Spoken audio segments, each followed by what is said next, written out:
I think it's on. Oh. Hey, hey, hey, y'all! It's Grandma Miss SYA. Y'all miss me? I know you do, cause I miss y'all like hell. Go right now and subscribe to the YouTube channel so you can watch Elevated Mindset, the podcast, every week. ELEV, the number 8, TED Mindset. Go subscribe now. Bye, y'all. Who's ready to elevate? Who's ready to set it straight? Who's ready to talk about topics up for debate? See, you can't rehearse this. We ain't talking purses. We're talking about breaking those generational curses. For us ladies, it's urgent. Babies running to surgeons, wanting fixed in a hurry. In the fall, they're blurry. Men keeping us worried. Tables are topsy-turvy. Wanting ladies to save them and ladies emasculating.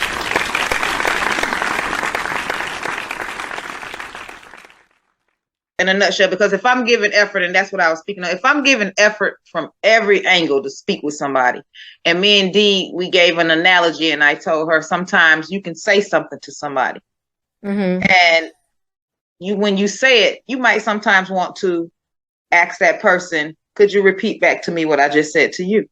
Right. Because sometimes, and people look at that elementary like, well, no, but sometimes people perception of what someone's saying, especially when it goes through text message. Their perception of what I said, understanding may be two different things. Oh yeah, definitely. Text message really ain't where you need to be having no full-fledged conversation anyway. But because of the way we live in this era and there's so much going on, a lot of times we I know for me, when I send a text, it's more of, okay, let me at least acknowledge the situation, or let me just at least acknowledge, if you know what I'm saying, if I can, I would rather do that. So. And even with that just depends on the circumstances or whatever, whatever the situation is going on. But in terms of people who don't want to communicate, no, it's if I'm asking and I'm trying, or if somebody difficult to communicate with, you have to try different ways of communicating with them, because communication and disagreement happens within communication, but it's like we can't communicate effectively if I'm going to be combative with this person, or I'm going to continue to talk over this person when they're talking. That's not going to work. So it's like, I can't hear you because I'm too busy trying to hear me. And people who don't want to talk at all, sometimes this happens with significant others a lot. They'll divert, or they'll just get combative, or they'll completely shut down. Signs that they don't want to communicate. And to me, it depends. Your timing and somebody else's timing is different. Some stuff is of the essence. Some stuff is not. Some stuff is of the essence to certain individuals. Some stuff is not.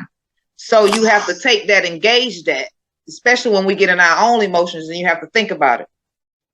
So when I'm going and I'm badgering, or I just might be eager because I'm ready. Right. Is that person ready to have that conversation? And you know it's needed. So when I go to that kind of conversation and I feel like it just came on and they might not have been ready, then if I feel like I need to back up, I'll say, well, the conversation still has to be had. Right. The only way that we have communicated effectively is when you, at the end of that conversation, have a meeting of the minds, which means everybody understands and agreed that this is what we talked about. I heard you. I didn't just listen. I heard you and you heard me. So, because you can have a conversation, and like you said, it happens a lot of times in relationships with your significant other, in domestic relationships, and I can sit up and have a whole diatribe for 15 minutes and you ain't heard a word I said. Right. Then that's a problem. That leads. I had to give you the spirit figures on that one, girl. Right. So, I mean, because, and I'm sure we've all been there. And so it's like, when you sit up and you pour out everything that's within you, and then they looking at you like, what did you just say? So then, or something meaningful, or something that's really meaningful to you. Right. Exactly. So as far as communication, I feel like with communication, you need to be a good listener as well. And we can all talk, but we need to be able to listen and understand where the other person is at. I recently had a situation actually today, and it's just like, sometimes, and I think me and you talked about this the other day, when you want to talk and you really want somebody to be on the same page and you want to communicate, but they just don't want to communicate. And I honestly can't remember exactly what you said, but it was something to the effect of, you can't make a person who don't want to communicate, basically. That's just the truth. Instead of saying we're about to have a talk. Right. It's just you about to start again. No, right. It's all in how you perceive it. Do you want this to be combative? Do you want to argue? Because to me, the direction and the energy that you put into something, that's the direction it's going to go. Exactly. So presentation. So I'm like, I don't want to argue. Let's just figure it. Let's figure it out. Presentation dictates perception. So the way that you present it is how it's going to be perceived. That's a good way of looking at it. So, because if I come and I say right now, well, I didn't even get a word out, but you automatically know this is about to be a problem. Right. She rah-rahing. So what's the problem here? So I come in the house and I drop my purse and keys. We need to talk. That's right there. Nobody wants to talk to you. I wouldn't want to talk to you at that point. Exactly. I wouldn't want to talk to me. When you find out who you're dealing with, it makes it easier for you to know how to approach them. Right. So for my significant other, I get it. He's just that person. He's kind of no nonsense like yourself. Mm-hmm. And so it's like, hey, babe, you got a second? And so right there, I've already softened it. He's like, yeah, I got a second. Like, yeah, I always have time for you. Okay, cool. This is what I'm feeling. So what are you thinking? If it's a problem, how do you fix it? Or is that not the way you meant it? Or is that not the way you meant it to come across? What is it that you were trying to say to me? Or what was it that what message were you trying to send me? Did I perceive your message wrong? Did I just think too much into it? I mean, where are we? Because he is a Sagittarius. Yes, he is indeed. So sometimes words may come a different, like, listen, I just didn't put no fine trimmings around it. I just said it. So I totally get it, but he definitely will listen. He'll listen and talk. Definitely that. And the thing is, you put no emphasis on that.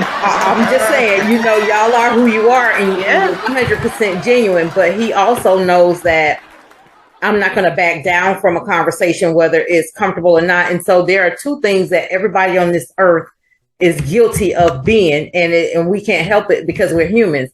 We're guilty of creatures of comfort, and we're creatures of habit.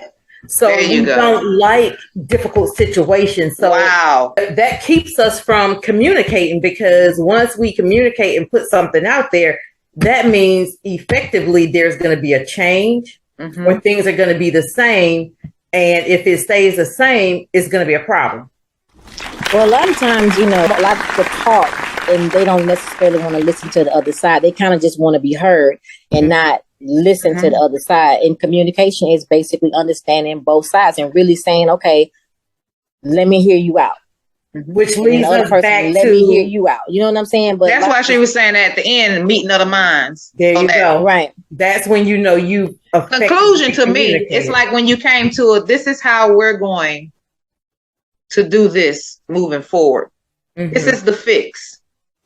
It might not even be the automatic fix, but this is the step towards the fix. It's a start. There you go. So it's an acknowledgement. Fix it if we don't start. And you got to acknowledge it and then move from there.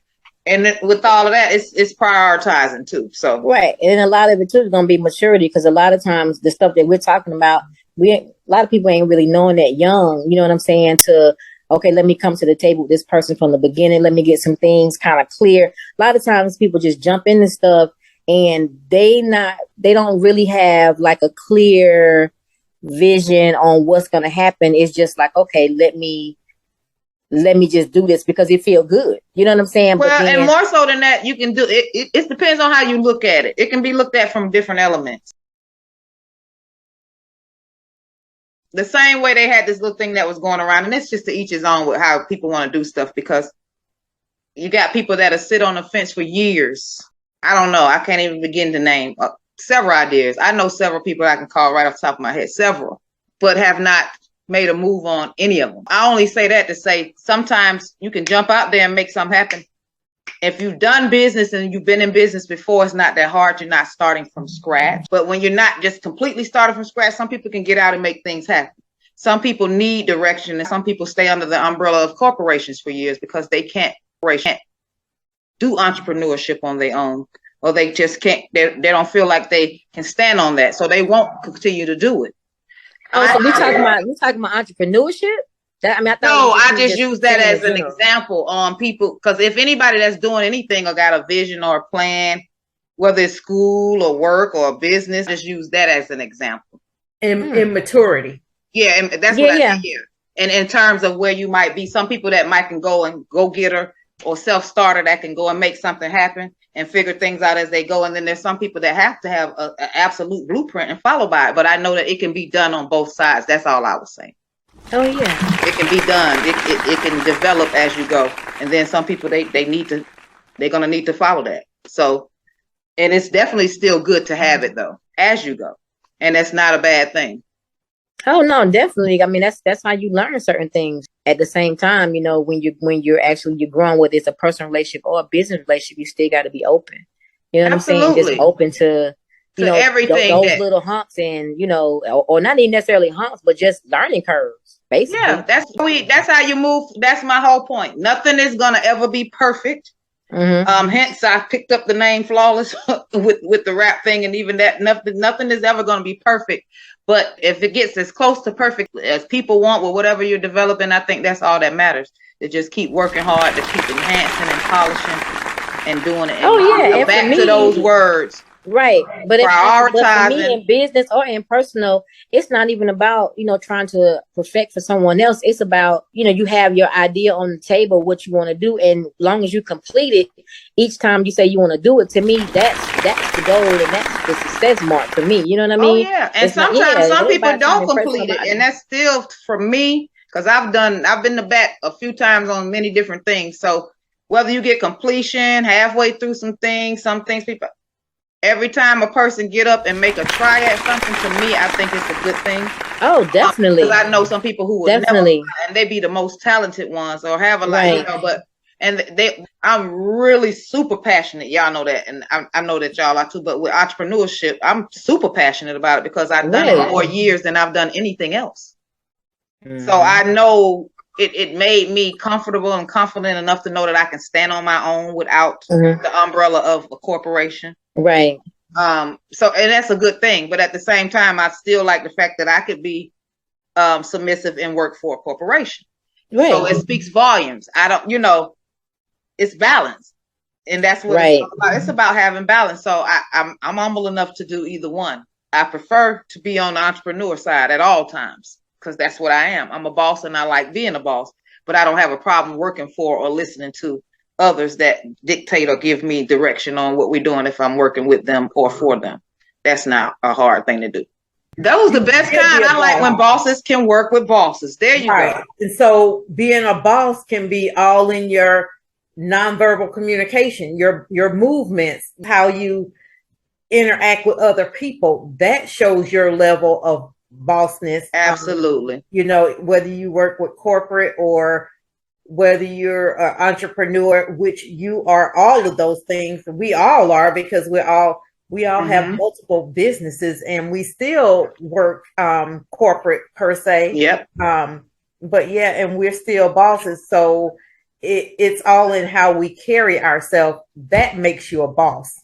Mm-hmm. I concur wholeheartedly. That and leadership, humility. There's a lot of things that make you a boss. Writing a check. You know what I mean? It's all a part of how you carry yourself. A lot of things that make you a boss. Yeah. Humility is Humility is part of how you present yourself, how you carry yourself, because and let me just toot my own horn. Beep beep. But I will give you that, very humble. And can and run a circle around a good bit of them, but we were raised that way. We were. Our mother is, regardless of how people. I've never been the one to be. I don't care about cocky. It's the difference between cocky and confidence, right? And it's a lot of times in some instances that I wish I would have not been as humble. You get what I'm saying? But it's just something that's instilled. That is instilled from you can't buy it and you can't learn it. You know, how they say, it got to be in you, not on you. That's a real statement. And humble has always been a part of who we are, and it's gonna forever be a part of who we are. We're bosses, but we're humble bosses, and we're givers. And I think that's why the blessings continue to flow, and they will always flow, because even though we're bosses, and for me, cocky is learned, confidence is instilled. And so that the wrong people and the wrong people. You come on. Y'all guys ever notice it's the wrong people that be cocky and arrogant? Because I was saying the other day, you know, it's just funny to me because, you know, attitude be on cocky and pocket be on crickets. And it's me out because my whole thing is, I'm like, to know me is to know who I've been the same person with $1 or with 100. Right. That's just, I'm Shan to Shan. I ain't gonna switch it up, but I can run into some people. Oh my God. They can be the just most meek, but get a little few dollars. Who's that lady? And in this instance, I'm thinking about a particular male, but I'm just using that for some people switch up. And I'm like, you know, I don't know. I guess that goes back to the humility, and then it goes to not really being used to. All they do is yap, yap, yap, yap, yap, but it's behind my back. I'm focused on my stack.